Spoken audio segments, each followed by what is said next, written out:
Reluctant to even do this today. I know that we said that we were going to do a podcast after the match, and lo and behold, the match has happened. We're looking at other results this weekend, and I gotta say, I'm not feeling terribly optimistic about Austin's chances of making the playoffs. That's not what I expected you to say. Frankly, I feel quite differently. Okay. I am incredibly optimistic about Austin's chances to make the playoffs, especially after this week's performance, which I Hmm. feel like brought back some of the vibes that people have expected out there from the boys, something that really is where a lot of the earned optimism to this point has come from. I don't know where you're coming from saying that it's unlikely that Austin FC2 is going to miss the playoffs. Oh, you're talking about Austin FC 2. Yes, That I said changes Austin things. FC2. Yes, yes. Oh, That you changes were things. talking about the first team. I thought we were I going to start was. talking about happy. Okay. All right. Okay. Fine. Let's talk about the first team. Okay. But first, let's do this. Emergency podcast. They did a thing, so we gotta talk about it. Emergency podcast. It's an emergency. Emergency podcast. Shut up, oh yeah, shut up, oh yeah, shut up. Emergency podcast. It's an emergency.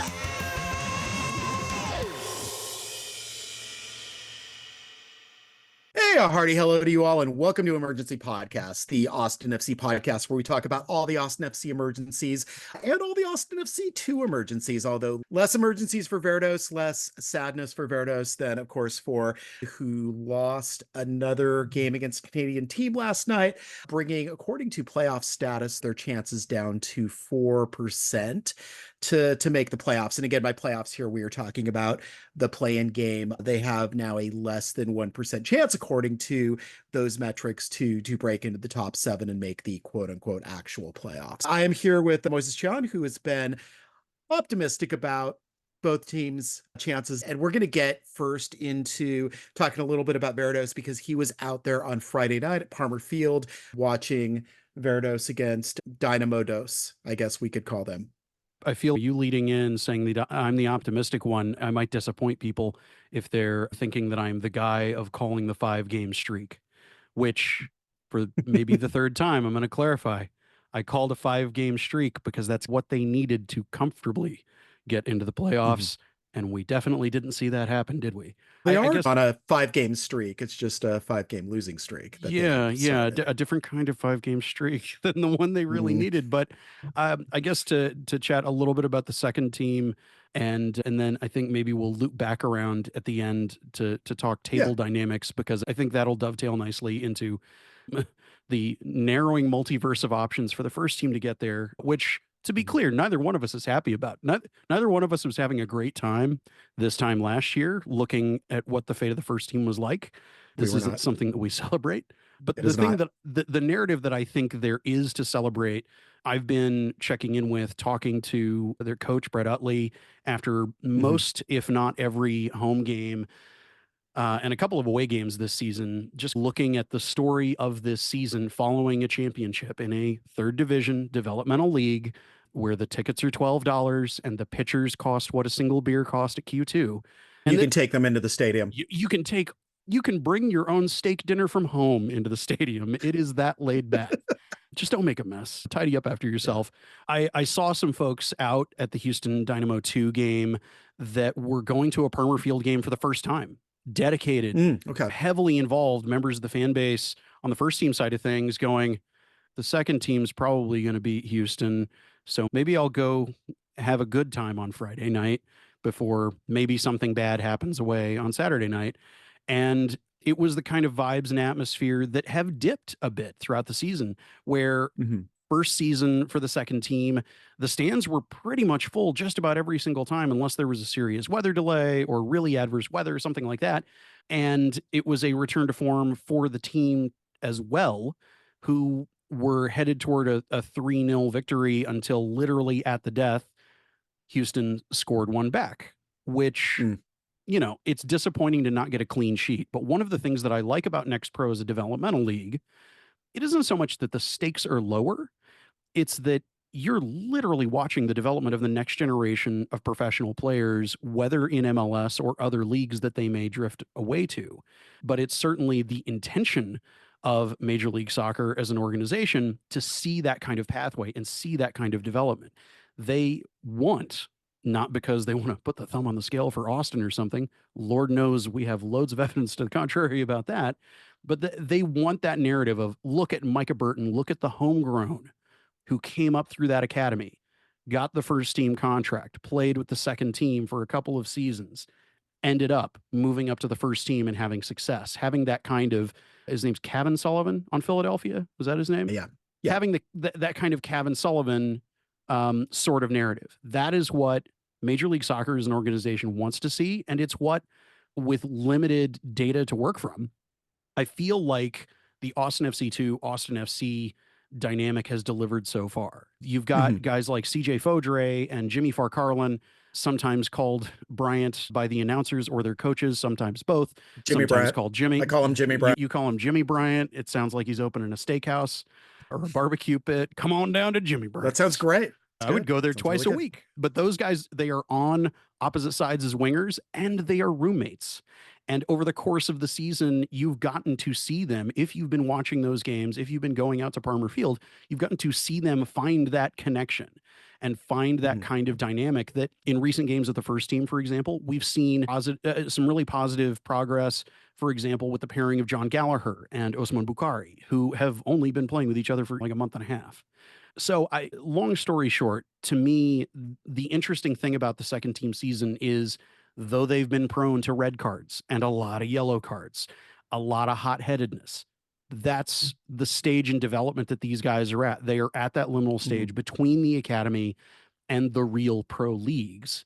And they are figuring out where their limits are, how far they can allow themselves to get provoked, and how they can cage that rage. And in a league that doesn't have the benefit of VAR, that doesn't have the benefit of a fourth official, as much help as a fourth official seems to ever be in MLS, they are figuring out how to deal with things that are going to get said to them, done to them, that aren't seen, so that even when they get to the league where, in theory, loads and loads of additional cameras and a lot more eyes on it overall, that people are going to be held to a higher standard of behavior and comportment and that sort of thing, even though that's not always the case in a Major League Soccer game. Sometimes we get MLS After Dark, and that's one of the delightful things. But the progress of the second team prior to this weekend's results, they were in 11th place like the first team was. But as I wrote in an article for the Substack, the journey into the playoff spots was not as difficult as it would be for the first team, and with fewer games of all things.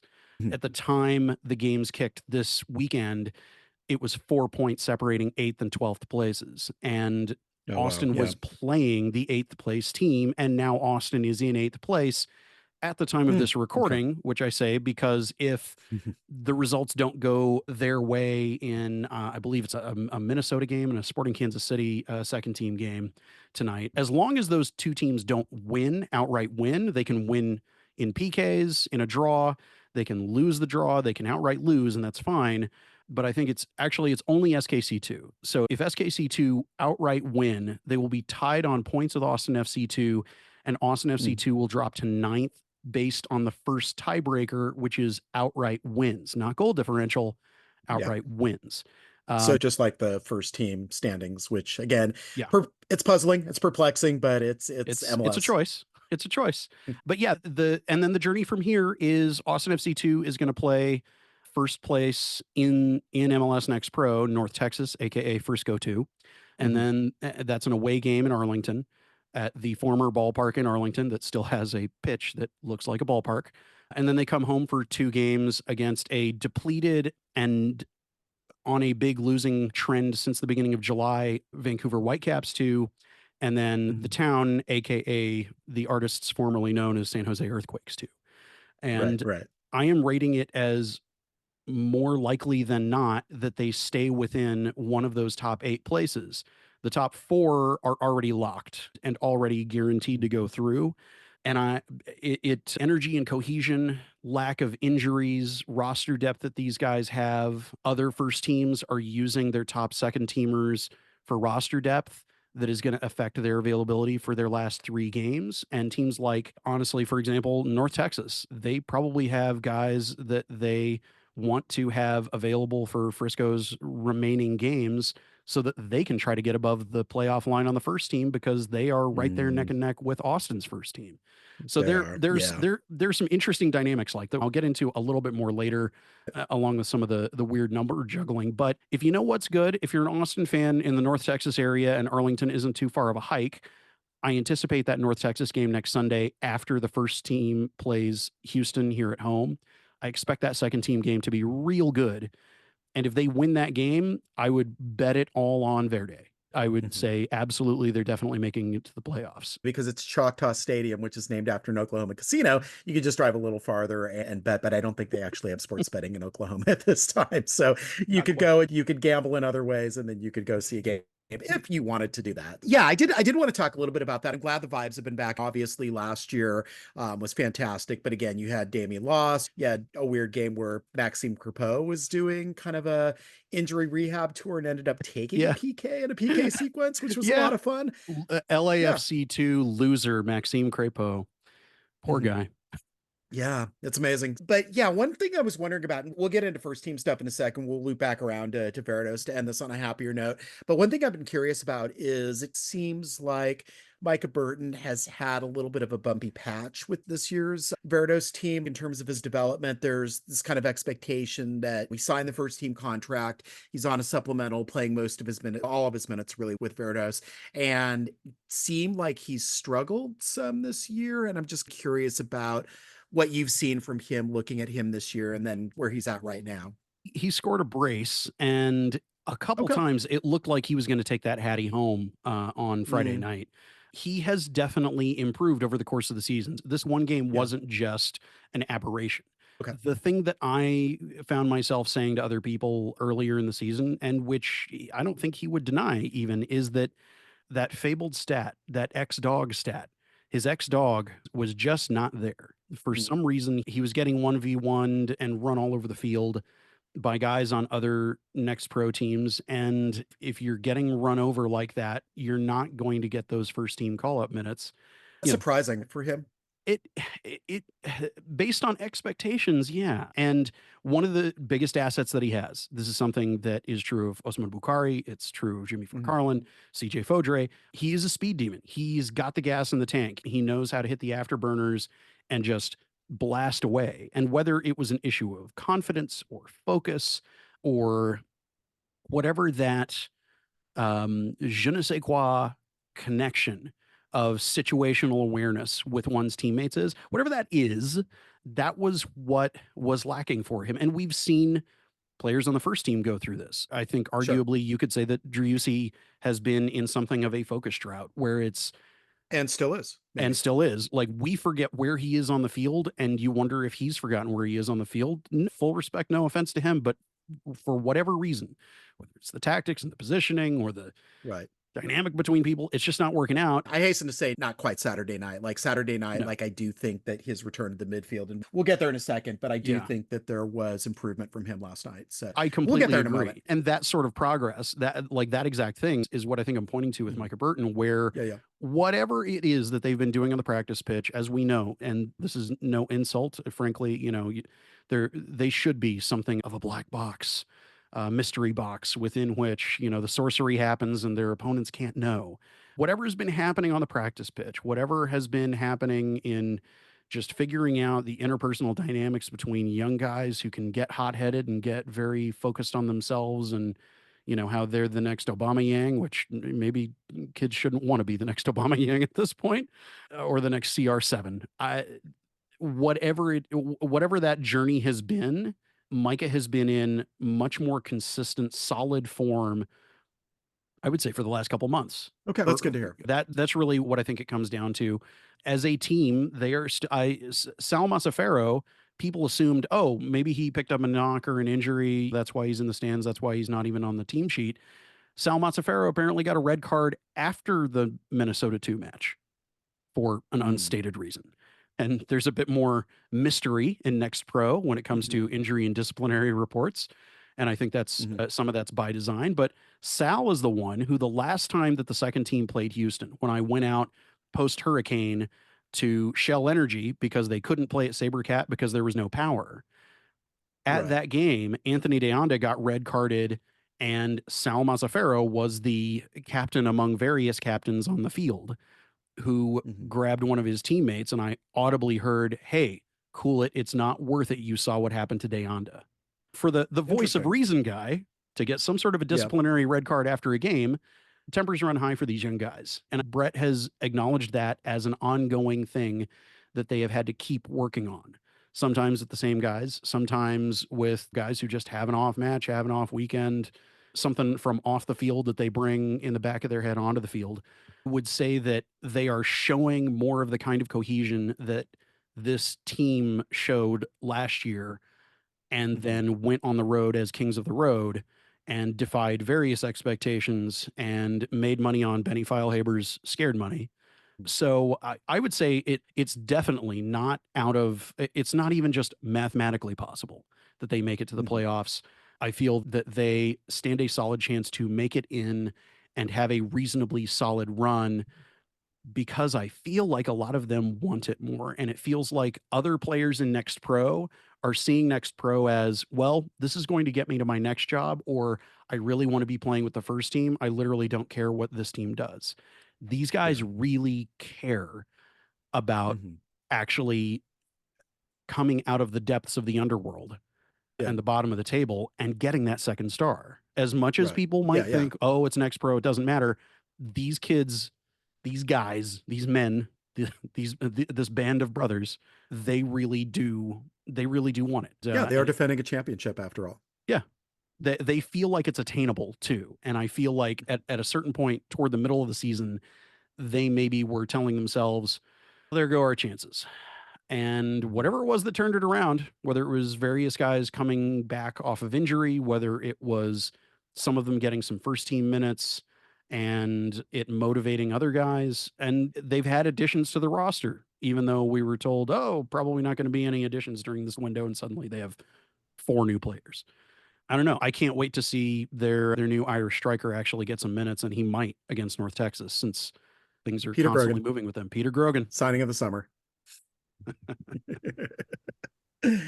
All right. That sigh. You think we should go ahead and talk about the first team now? That sigh means that we should talk about the first team. Let's do it. All right. So last night, 2-1 loss against Toronto. Give up goal in the 7th minute, I believe. It was a Jonathan Osorio goal off a kind of weird muff tackle deflection by Alex Ring. Ball dropped right to Osorio. He hammers it home. They get another goal about minute 30 in a transitional moment where the commentator said it looked like a training exercise, which is not a real good thing to say. Not at all.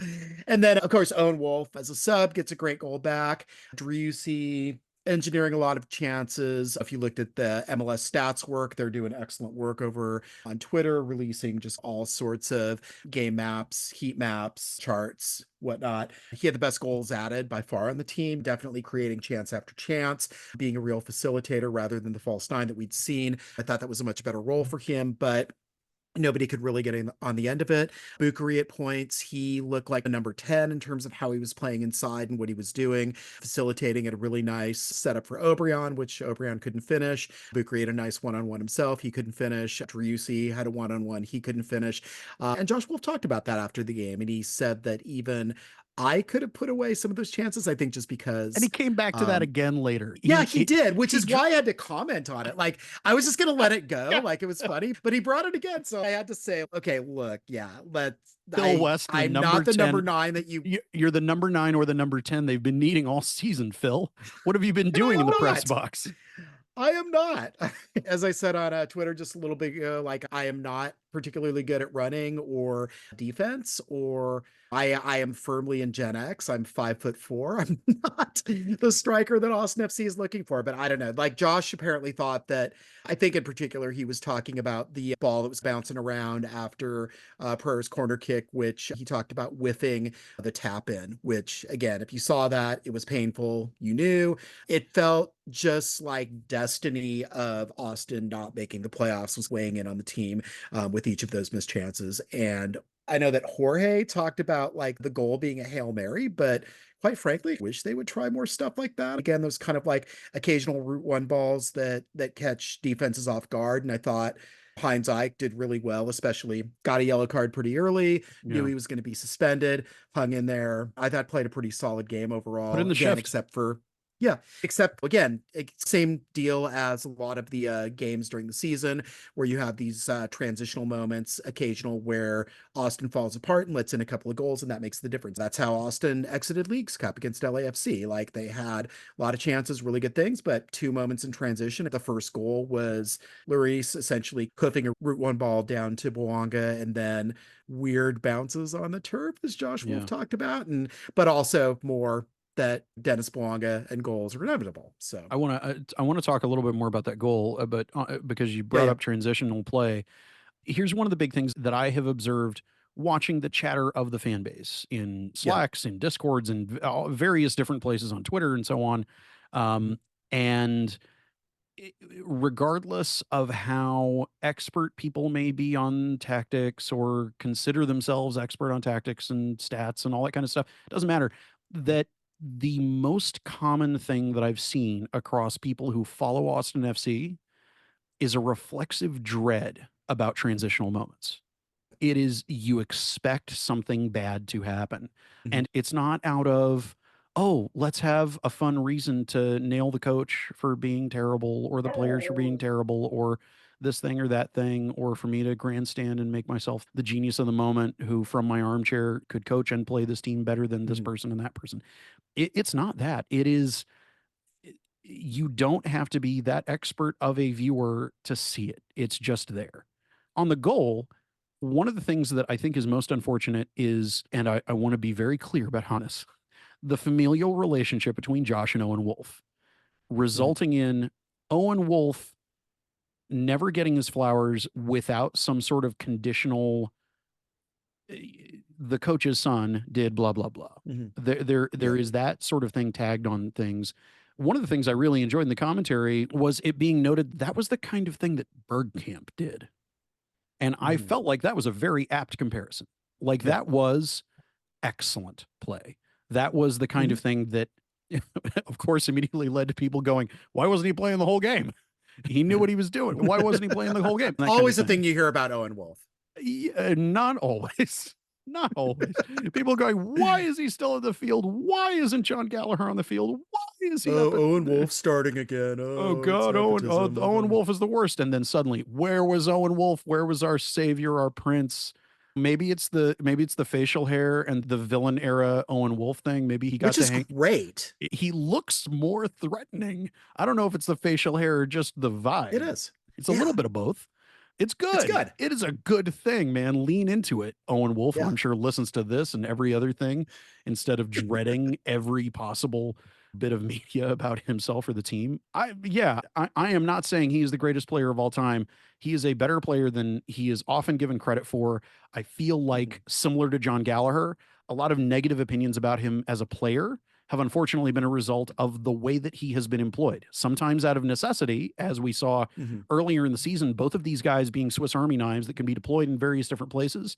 When you don't have roster depth in certain places, you've got to work with the Swiss Army knives that you've got. And this isn't me universally defending Josh Wolff's tactics or something, but I'm saying in the case of these two players, I feel like they have gotten an unfair shake this season for not getting to be deployed in the places where they are best as often as I'm sure either one of them would have liked. And frankly, the Austin fan base would like. But I appreciate the guys on MLS Wrap Up naming it the third of the top 5 goals of the weekend. That says something about the recurring, oh yeah, Austin, also they exist vibe that people get from the MLS in-house pundits. I feel like that was solid, fair play.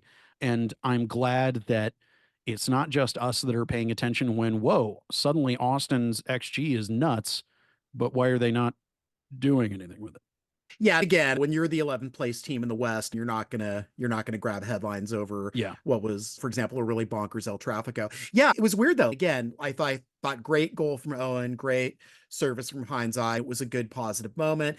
I still had the feeling that they were not going to get the equalizer. They came closer. Driussi was doing all he could, but O'Brien and Gallagher and Rubio were just not doing what they needed to do with that. But I asked Josh in the press conference about Owen, which again, like I think every time now that it's going to be the last press conference with Josh, because I don't know like how hot the seat is necessarily, but asked about Owen, and that would have been like an awesome opportunity for him to talk about Owen's versatility and his development and all that. And he just said, yeah, great performance, great goal. Okay. Yeah. You don't want to say more?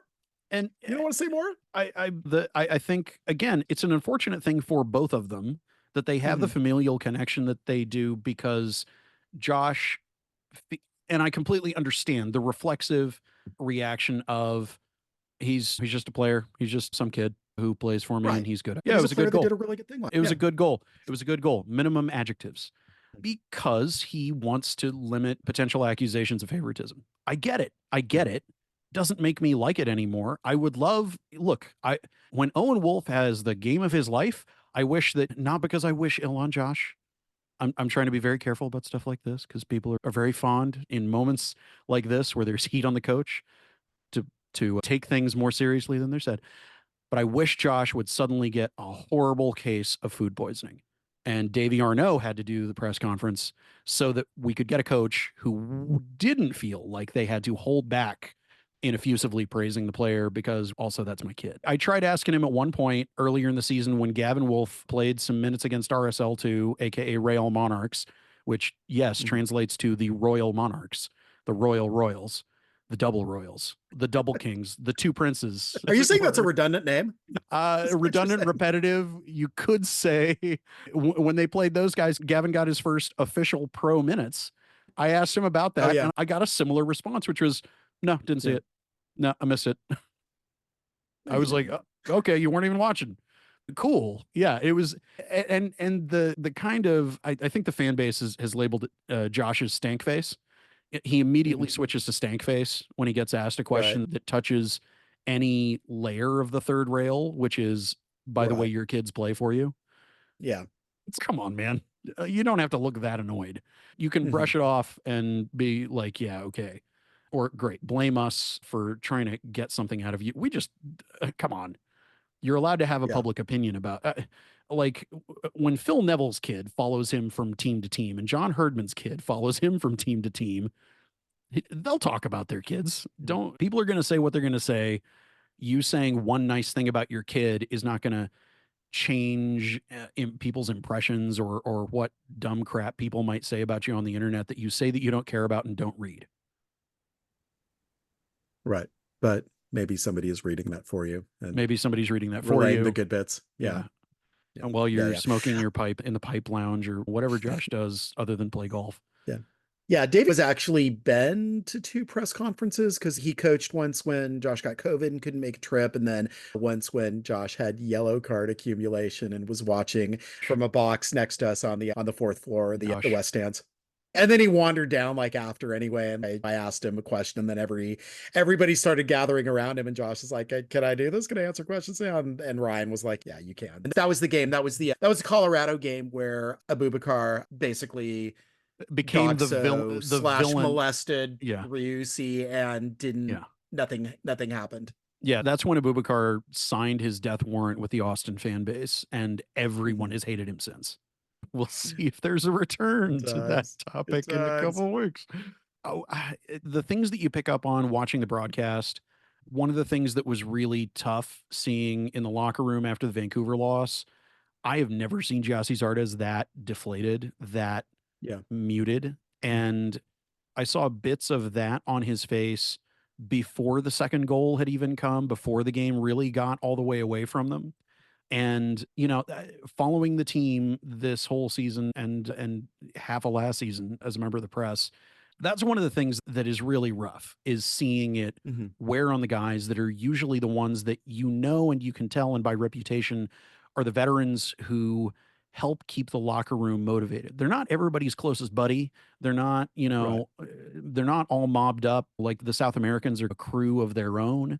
But there are players like Giassi, like Brad, who have that kind of solid respect of their teammates. And even when the other guys are in just the absolute worst of moods, they are that kind of moderating influence. And Brad still, to his credit, I have not seen really waver. Angry Brad has been present a lot more on the field than usual, because of the way that things are going.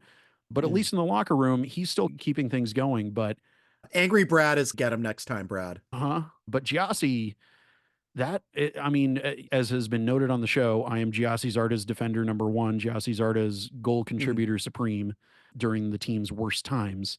I feel all of that work behind the scenes that we become aware of is something he doesn't get enough credit for until suddenly he's not even starting. And then the people who have been insistent that he was a terrible signing all along are like, see, I'm proven right. He's not even playing. What good is he? He costs us too much. For me, that's one of the rougher parts of the results being what they are, is the story is seeing the breaking of spirits that seem to otherwise be visibly unbreakable. That's been a tough thing to see happen over the last couple of weeks. And Dessler last night was curious too, because again, like this is a player that I thought has been pretty solid since he's come in. And then obviously those goals, they're in transitional moments. So he's certainly partially to blame for that second one, but he seemed like particularly down. And he wasn't here last year. I pointed out in the press conference that this is kind of the same feeling as last year, where there's this downhill slide down the stretch and they miss the playoffs. And yeah, it feels very similar to what happened last season, and what the fan base is going through seems very similar to last season. I think the only real difference is that last year there was still uncertainty about whether that would cost Josh's job, and then obviously they had the blame the scouts press release that they dropped on a Sunday evening when I was shopping in an HEB standing at a deli counter. But then again, this year the kind of feeling is, and again, I think everybody knows it. I think if/when they miss the playoffs, and again, 96% chance that they do. So I'm going to say when. I think that's it for Josh. I think at that point they have to part ways with him. And again, I never say never. I don't know. I don't know if they're going to retain him another year. Again, you can see some of the framing last night, this kind of idea that, if I had Bucari and Dessler all season, we'd be in a much better position than we're in. Yeah. There was a little bit of that kind of positioning that Josh was doing last night that I thought was interesting. Again, assuming that they're 10th or below. I think they're going to finish in 10th. I think they're going to probably now end up in that kind of 41, 42 point zone, just based on they needed to get, I thought, at least 2 points out of these Vancouver-Toronto games. And of course they got 0. On that specific thing that you said about the positioning of if I'd had these players, that almost felt like the confident hedging of a guy who's talked to his lawyer and is focused on making sure that they don't try to exercise any clauses in his contract related to results in terms of denying him the year of salary they would have to pay him if they just go ahead and fire him. And sure didn't like that. And some opinions that we've seen in the hours since that press conference have been same old thing, same old Josh and his ego and self-confidence and blah, blah, blah. Here's the thing about most of what he said in that press conference, except for that thing, which there's always like one weird thing that he says in any given press conference. That he circled back to it, I thought was really weird. Like he dropped it one time, and in context, I asked the question, it's like, it's fine, but then he brought it up again. I guess you watched the Media Cup tapes? I don't know. I got an assist in there. Yeah, neither you nor I perform nearly as well as Bob does on a given Media Cup. The king of Bob Lou is like really the media member that you should be targeting as a striker. Yeah, why haven't you called that guy up? He's available. The majority of everything else he said in that press conference last night, I didn't really disagree with. He specifically called out the bit where Bucari hung onto the ball and shot it, and maybe should have passed it. And by maybe, he should have passed it. It was a mistake. It was a great save too, and he was trying to go near post, and Johnson caught it out with his ankle. Yeah, like that's the thing, is it almost went in, is the thing. Yeah, shoot or shit. But that time shifted thing, it's almost like Josh actually listens to what I say, not because I'm particularly prescient or a genius or anything like that, but because I said following the summer break, that's when Austin's season really began. Like Yeah. that's like July is where there was actually a full team to play. So now imagine if this were May instead of the middle of September, and how things would fare from there. Hindsight's 2020, and with the benefit of a time machine, gosh, so many things could be different. But I didn't really necessarily disagree with much of what Josh was saying in the press conference. I appreciated that he did not phrase it in the way that has come off in the past as, well, if I weren't stuck with these dumb players who don't do their dumb jobs, 7 or 8 of these guys didn't do their jobs tonight. Calm down, man. There's another way to put that. It doesn't sound like there literally are never good enough players playing for you. So yeah, whether you mean that or you mean something different, watch the phrasing and you don't get into that much trouble. Yeah, it was difficult to disagree with the majority of the tactics-based stuff that he was saying. Yeah, I like the tactics. I like the lineup. I thought that was the right lineup. And I think putting Driussi in the midfield rather than as false 9 is the move. Again, you're choosing between Zardes and Rubio when you are choosing your strikers. And again, they're not going to score that much. When he talked about Obrian being like the team's leading scorer, he's tied with Driussi. Obrian is not like getting on the field as a starter right now. It's okay, this is your leading scorer. Yes, that is a good point. But should he be your leading scorer at this point, given the makeup of the team, given who you're deploying, given what this team is built to do? Here's the other question to ask. I think these tactics, I think this lineup made sense. Look at those goal opportunities that came together. Why was this not the lineup and formation last week? That's the question. Again, he gets too cute. He thought, again, somehow he saw things in that LAFC game that they lost getting out of Leagues Cup that he thought Driussi worked well at the false 9, and he wanted to do that. And again, he wanted to deploy that midfield trio. He wanted Ring, who is now captain, and Pereira and Wolff out at the same time. So the only thing that you can do is either put Driussi on the wing and you have wingers, or you have to put him at the number 9, which is not his natural position, but it's a way to get him and those 3 other players on the field.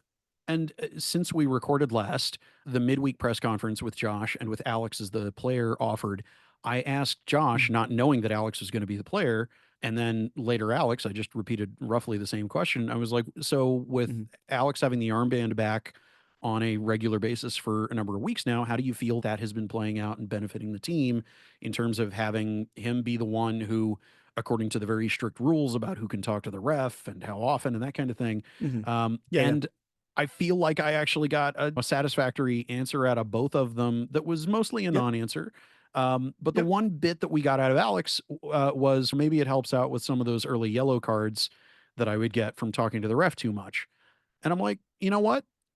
Even if that is the stated reason for why to put the arm in on him, because they have yellow card accumulation issues, right? Good enough for me. You're at least addressing the question in some way.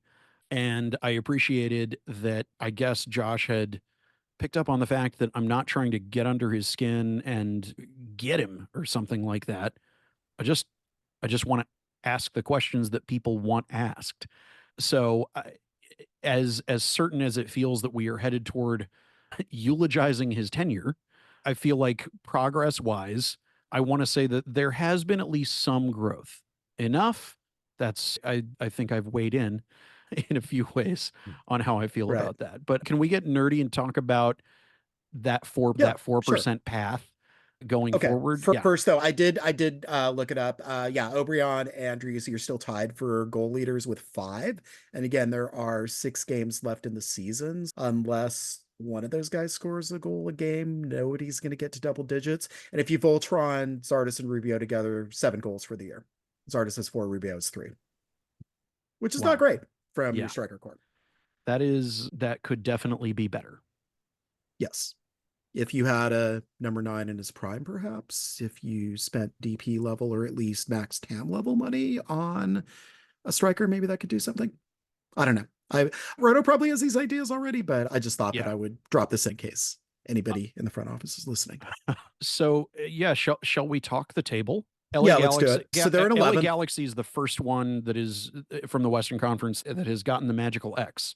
but there are a couple not far behind them that Right. are pretty much assured. Like those top And four. by the way, real quick before we get into the table, that game last night was bonkers. If you didn't Insane. watch it, LAFC got out to a 2-0 lead, and then Galaxy get 4 goals. Ricky Pooch masterclass. It was incredible just how much fire they caught in that second half. I mean, I can hate him as much as I want, but he was great last night. Great. was really did the good. job. Yeah. He was really good. It wasn't the diving and thing Swear that he does on occasion that drives me nuts. He did the job. And it was an El Tráfico that is why El Tráfico has that reputation. Yeah, it's such a good series. And that surreal goal, it's like, I forget texted you immediately after I said, that is the best goal that he will ever score. Yeah. And honestly, that's how I feel about that Owen Wolff goal. That might be one of the best goals he ever scores, just for sheer craft, where it's like, where did that come from? Hey, Owen Wolff is where it came from. The facial hair. Not that we're encouraging to go like full Nat Right. Borchers, but the villainous goatee, the proof that you can, at your still tender age, grow facial hair. That's great. Keep that up. But not too much. Like, I like the level where it's at. So as we are recording, Seattle, Kansas City is in the 21st minute, and Seattle's up a goal. And so the table is currently reflecting Seattle picking up 3 points and going up to 5th place with 46 points. Okay. And that's great. That's fine. That's fine. Phil, is what happens right below. So correct me. I feel like it's fair for us to just go ahead and say LA Galaxy, LAFC, Colorado Rapids, RSL, Seattle, all of them definitely making it to the playoffs. And if Seattle hangs on tonight, I think. If Seattle hangs on tonight, if they don't, then it's a grab bag of who between them, Vancouver, and Houston. I still think they ultimately all get in, but let's just entertain the possibilities. Again, Houston they put 2 wins in a row together. They one of them against RSL right now. One of them against RSL. One of them against LAFC. They won 4-1. That's not insignificant. Houston, you can like I talked about in my article today, like Houston can now like meaningfully make a top 4 run and get home field in at least that first series. And they've got a game coming up against Austin in 6 days, and I think they would really love to get those 3 points and climb further up the table and pretty much seal Austin's fate. I think they would enjoy that a lot, especially given the track record of how they've done at Q2, but at the same time, the cylinders that they're firing on right now versus where Austin is. The remaining 2 of these 3 fixtures, to me, despite the various things going against Austin's chances midweek against LAFC, I feel like Cherundolo has to do some rotation. It has to rest some people, especially after a very hard-fought El Tráfico loss. They also have a guy on red card suspension. And I feel like I am not going to say, oh, it's a winnable game. Oh, I'm favoring Austin for it.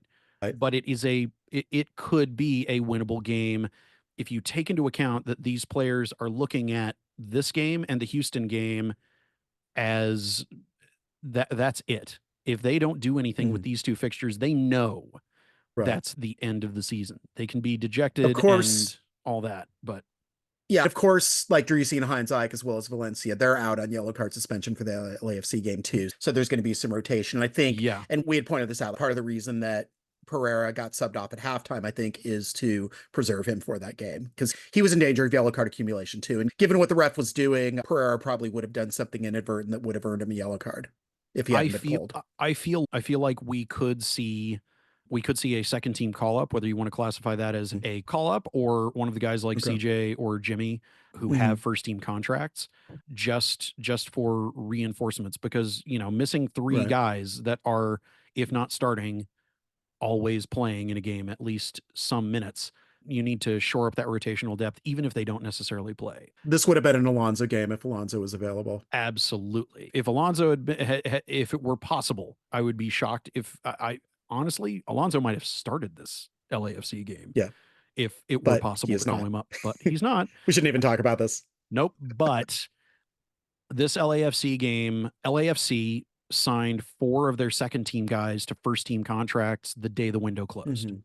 In addition to up and coming international Carlos Vela. Look at that guy. He's pretty good. The question is, knowing the incredibly packed schedule that LAFC has, knowing that a week from the 18th, they have an Open Cup final against Sporting Kansas City in a season where they have been doing a great job of not winning cups. to the point that they seem cup cursed, people would say. I feel like things could be weird. It could be a game with multiple teenagers from their second team on. Yeah. It could be that because of those three key pieces being out on Austin's side of things, there is a very different vibe. The Seba at the false nine lineup can't be played against Yeah. LAFC on a repeat Thank God. fixture. Thank God. So what do we end up with instead? Does he put dual strikers up top from the start of the game? Does he put Owen up top? That's one of the big mysteries of Wednesday to me is what Yeah. formation are we actually going to see? And could the atypical nature of it be something that Mhm. that brings back those vibes of 2022 when Right. when the team was able to get results against LAFC against everyone's expectations? I Or do we mean, see a winning Leagues Cup style bunker encounter kind of system again, right. which he pointedly did not do? He was more free and open in their Leagues Cup game, which Austin lost. And at the time, you were saying maybe there's a strategic thing, maybe they went this route so they could Mhm. be more pragmatic when they have the regular season matchup, which they're going to theoretically need more, which now is the case. They definitely need this game. Yeah, and the one thing that Josh said in the midweek availability about Svatok was that he's a Mhm. very defensive-minded defender, which some people would say, "Huh? What? What else is he supposed to be? Is he supposed to be?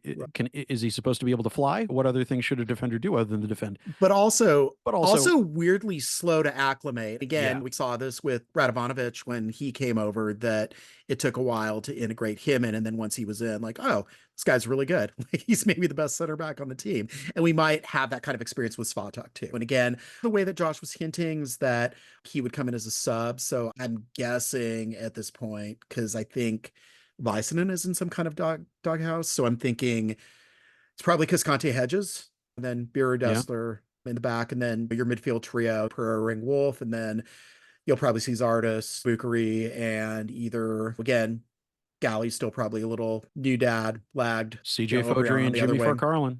Well, I think Obi and Buka start that, and then Yeah. I think maybe this is a game where you get CJ's legs on late and see what he can do.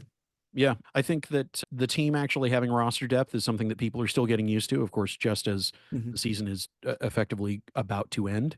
Mhm. But so I'm not saying that, oh, I think it's really likely that they're going to make the playoffs, but I feel like the midweek game and the Houston game, look, if the midweek game goes disastrously, Mhm. regardless of that, I feel like they are going to show up like crazy at home on the weekend against their in-state rival, even if they are eliminated on vibes, if not math. I feel like that could be at play. The Yeah. momentum changing thing would be going to Mhm. LAFC with a microscopic amount of away fans. Not many are traveling. It's Mhm. midweek against LA. Yeah. People do have to work. A bunch of people went all the way up Mhm. to Toronto. Going away to LAFC and coming home with 3 points Mhm. changes things coming back home a few days later with guys back off of suspensions. I feel like the path to making the playoffs will be decided by the weekend of the 21st. And they may not be mathematically eliminated with a loss against LAFC and a win against Houston, but that win against Houston may keep the embers aglow and not let them go all the way out. Right.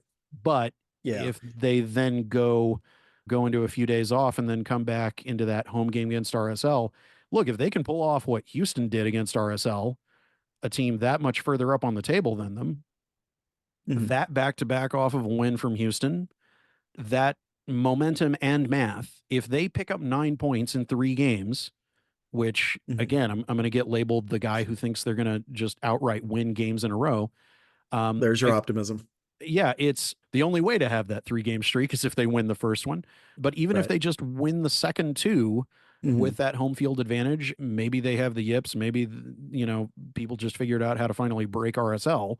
Then going into that back to back away stretch against Portland and LA Galaxy isn't as Mhm. scary. And Yeah. on the math, they're not sitting pretty, but they're not mathematically eliminated. Um, Yeah. I think the problem though now is that the direct way to still get into the playoffs is Minnesota is 5 points ahead of Austin at this point. So you have to do 6 points better than Minnesota down the stretch. And if you do that, unless Dallas catches fire and passes them both, you're probably getting into ninth place. And again, once this team gets there, I don't know how far they're going to go. I think they could win a playoff game and then probably lose in the first round. But you look at Minnesota's schedule and it's not the easiest. So they're hosting Cincinnati, then they are going to Kansas City, they're hosting Colorado, they're going to Salt Lake, they are going to Vancouver, and then they finish against St. Louis at home. So I would say of those 6, I would say they'll probably outright win that SKC and the decision day match against St. Louis. So that leaves Cincinnati, Colorado, Salt Lake, and Vancouver, who are all really good teams. I still think there's some draws in there for them, if not wins, but that's what they're looking at right now. And again, I would say, again, we talked about 45 being that kind of magic threshold. Austin at this point is 11 points away from that. That's where they started 2 games ago. That's where they are now. They haven't picked anything up. If they had gotten 4 points out of these 6, then they'd be on 38 and things would look a lot more attainable. But right now, just that they didn't get anything out of these games, that they're going to LAFC, that Houston's been on a really good run of form. To me, it's just really scary. Like, I don't see that Austin is going to do 6 points better than Minnesota down the stretch. Because I don't think they're winning tiebreakers either. So I think you're right. The thing that I'm looking at is the path through, and like you, I don't think it's likely. And it's not from wanting to be a pessimist. It's not from wanting a certain result in reality. It's just, it's not even just doing the math. That is a hell of a hill to climb. I'm not saying it's impossible for them to, but when they do, if they do, it will have the vibes of that RSL home win in 2022. You know, those legendary matches that have memories of them have kept the fan base alive over these past 2 seasons that have just been utterly dreadful. I can't emphasize enough that it has not been, you know, for mystery box ears that may be listening. It isn't for want of the majority of the fan base wanting bad results, wanting this, wanting that. Right. There is a dedicated contingent who definitely have wanted the coach fired from early in his tenure. Sure. Right. There they is flew not, a plane. Yeah, they flew a plane. Who knows what else they're going to do? Buy another plane? I honestly, I wouldn't put it past them. But the thing is, when it comes down to it, that there is that kind of, that there is an organized enough thing that it isn't just somebody who has a giant pile of money to burn. That was a crowd-funded thing that those folks did. Yeah. And that speaks to, like, it's not just, you know, a few people chipping in a bunch of money. It was a bunch of people putting in smaller amounts of money, as I was informed, as I was shown the receipts, as it were. The Kamala Harris fundraiser. Yeah, it was small donations. Change the candidate. Change the candidate. Yeah, I feel that it bears mentioning that prices have gone up. People's money is not stretching as far as it did, but prices going up without a similar rise in performance is why I didn't get on the season ticket wait list until early 2023. Okay. And I got the invitation to pick a season ticket if I wanted one at long last. And I forewent that. Yeah, because that's the thing. Like, I did season tickets first day because, again, civic pride, all that sort of thing. My wife's not really using them. I'm in the press box. People have trouble giving them away to friends, much less reselling them on the secondary market. I don't blame people. Yeah, the resale value's gone way down. Yeah. And these are things that I think the front office is aware of. I'd be shocked if they weren't. But it bears mentioning that at this point, it isn't, the majority of the dissatisfaction is not people who want to rule the world from the cheap seats. Is that there was not just a decline, but there was a second year of similar decline that could be blamed on various different variables. But the fact remains, you jack up the price and it's not Austin's greatest party anymore. Conversely, UT is 3-0 and they are second in the polls. Yeah. So there's that. There was a game last night. There was a UT home game that happened around the same time that the Austin FC away game happened. And I'm wondering about my wife. She was out camping. Like I joined over this morning once the game was done.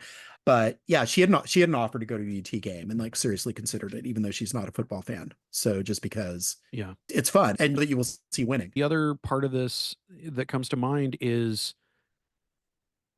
this isn't me trying to twist the knife on the league because I hate the league or something like that, but not just depressed attendance during Leagues Cup games, but watching games now that regular season play has returned. I don't know if it's the disruption, the interruption of Leagues Cup breaking up the season before the final stretch of games, but I'm famously known for noting how empty Shell Energy Stadium looks every time I am there, every time I'm looking at it on TV. It has been more empty than usual, and they're on a heater and they're beating top teams like LAFC and RSL. Yeah. If it's competing sports teams like the Astros or the Texans, in part, maybe that's part of it. Maybe it's college sports being back, but there's something to note about them making MLS season, a super discounted, hey, MLS season pass is $10 for the rest of the season. And now I think it's free for the rest of the season. Just interesting. log in with your Apple ID or something like that. I lose track because a sucker, I paid for it up front. I think even though we may not have a postseason to talk about for the first team, I think there's some stuff that we can dig into about the state of affairs for MLS. That's something that we can do weeks from now when we're dying for things to talk about with nothing coming in. Which we probably will be. Yeah, I'm just saying, Phil. Unless there's kind of anything else to talk about regarding the first team, I do want to close out by talking about just the second team and their playoff chances. And again, I think, so their decision day is against the Town, like you mentioned, the artist formerly known as Earthquakes 2. Their attempt to go up against the Oakland Roots, which has much better organic branding. Yeah.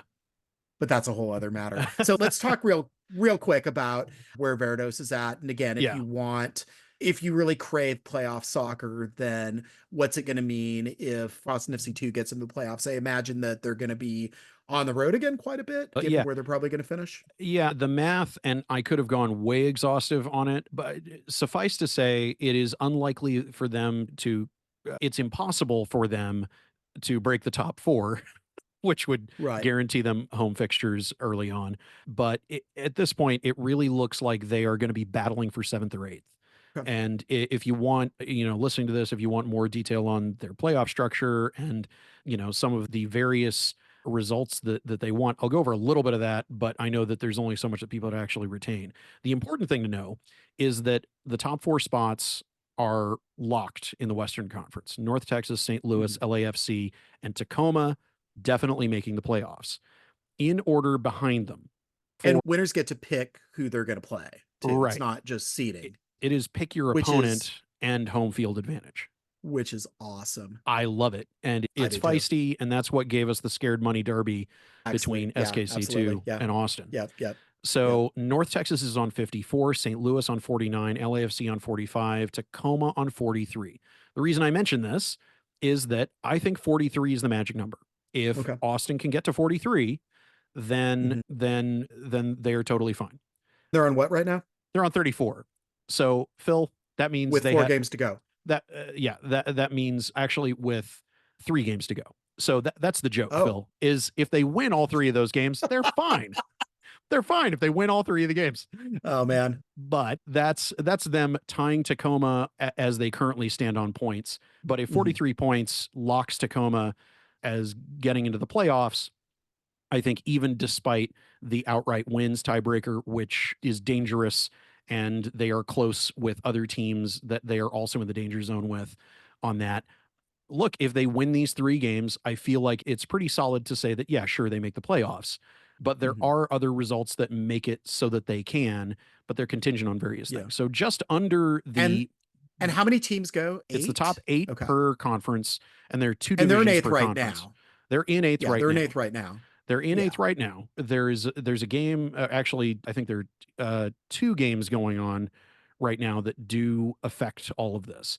Right behind Tacoma with 42 points is Ventura County, the artist formerly known as Galaxy 2, who apparently put a stamp on Los Dos as their name. So I guess they claimed the number 2 in Spanish before everybody else did.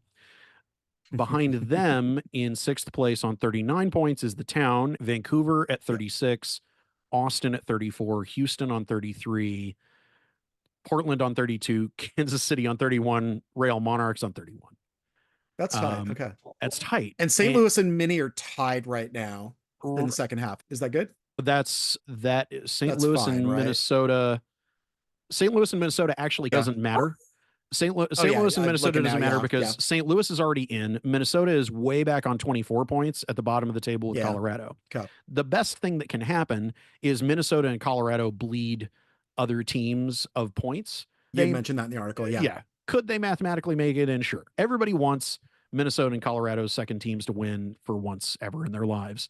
Of tonight's results, an Austin fan definitely wants, for example, Colorado to beat Kansas City, because if Kansas City wins, or if they pick up 1 point or 2 points, they are the interesting similar dynamic between the first team and second team tables between MLS and Next Pro is that there is this chaos zone. And we've talked about the nightmare scenario in articles that both you and I have written in terms of Austin's first team. And the first team and the second team are both experiencing, they are in the chaos zone where everything is ridiculously, stupidly tight. And the first team is the one that has veered off into the nightmare universe that even if Austin's second team loses against North Texas, who are top of the table next weekend, they can still make it, mostly because their opponent after North Texas at home, Vancouver Whitecaps 2, who have given them trouble in the past, have not outright won a game since the beginning of July. And they are playing the Town tonight at, I think, 9:00 Central Time. And between those two, go ahead and let the Town run away with it and put a stamp on 6th place and get their guaranteed entry into the playoffs. It would be great for both Sporting Kansas City and Vancouver to lose tonight. If both of those things happen, that definitely improves Austin's chances at making the Next Pro playoffs. And then, on decision day against the Town, I just saw something. What? The Town's abbreviation, their like official kind of tri-code, although it's 4 letters, is TTFC. The Town FC, TTFC. That is absurd. Anyway, the Town, the football club. Oh God, boy, the heckling from children. Where are you guys from? What town? Where? We haven't heard. Can we just call them fake roots? Fake roots. The Roots are better. Oh man, Oakland Roots heckles against the Town. Oh, I bet. Boy, they will happen. They will happen. Yeah. I feel like as dark as the clouds look for the first team, I feel like fans of Austin's second team, or folks who've never gone out. Like I said, I ran into some friends at the Houston game that had never been out there who were like, wow, this is a very different vibe, but I like it. It's nice. I don't feel like I've got to, arm myself for war, put on my battle jacket and go.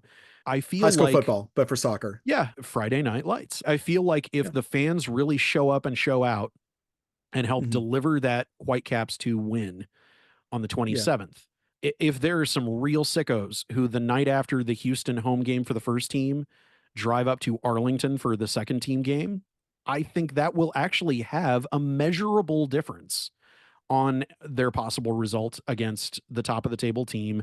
These guys may be assuming, we went up there and we looked good until we didn't the last time we went to the former ballpark in Arlington that's still basically a ballpark. Yeah. You want to hire a bus. I think they should hire a bus. I think they should hire a bus. I think they should get in touch with their fan experience guys at the front office and go, hey, you guys have seen what this season's like. Get us a bus. Get us one bus. Right. It doesn't matter if 10 people go on it. I think that honestly, to me, is what would make the difference between people going up for that. If they don't have to drive, it doesn't matter that school's happening in the morning. Right. They don't have to drive. People would get on a bus. But people driving 6 hours in a day, that's not safe for anybody other than complete psychopaths sitting in the very empty press box alongside the Austin technical staff like I do. And like I will. I'll be up there. Yeah. Yeah. That's great. So that is my extended exegesis on do not lose hope for that second team. And if you have not tasted those vibes and you need something to get a bitter taste out of your mouth, it's right there for you. Watch along on TV if you can't make it up to Arlington, but support those guys, send them notes on social media and that kind of thing. Don't be creepy. Those boys are hungry for those playoffs, and the math and the vibes are much more in their favor. And I'm not entirely shutting the door on the first team, but you've gone ahead and called it. I'm sticking to my thing of by that Houston home game is when we know for sure, despite how it looks right now, despite how 4% looks at the moment. But your eternal optimist is not that optimistic, sir. I'll officially say that on the record. And you thought this was going to be a podcast without hope. We have hope. We have hope for this. We have hope. It's over on Palmer Field. Oh boy. All right. Yeah. Again, don't get me wrong. It's a lot more fun to cover Verde when they win rather than when they are losing or on a losing streak or have won one in their last 6, as is now the case. But yeah, again, I feel like the last 2 games have sealed things. We will see what happens. I would love to be proven wrong. I would love for this team to get to the playoffs. It's extra stuff to cover. Again, I like these players and I want to see them do well, but at the same time, I just feel like it's not going to happen this year. And just seeing goal after goal not go in last night to me seemed an indication of, this is just not meant to be. This is the fates saying, hey, look, let's regroup. Something that would be really lovely is, regardless of how the next week and a half goes, it'd be really great to see, as we've seen occasionally, a contingent of first team players come out to the Friday night game against Whitecaps to support the second team guys. It would be really great. lovely to see that.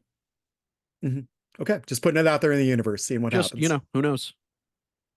All right. Well, we're going to wrap it up. And anything else, Moisés, before we say bye to the... On the note of the second team, at the recent Howler Brothers event, I was introduced to the head of merchandising for the club, and I was asked to impart to that person the rabid interest from the fan base in purchasable Austin FC 2 jerseys. And to the extent that it feels like those comments landed, it seemed that they landed with that person who is probably having trouble pushing first team merchandise at the moment. Yes. So if you want a jersey with the star, that would be your opportunity. Hold out hope that might yet happen before the end of either season. Okay. All right. We're going to wrap it there. And then obviously more Austin FC emergencies to talk about next week. We will catch you at some point after the Houston match and talk about that. We're gonna talk about the second team's glorious win against Arlington. Okay, let's do that. Where's Phil? He usually starts this off. He's teaching in San Antonio today. Colby, go ahead and start us off.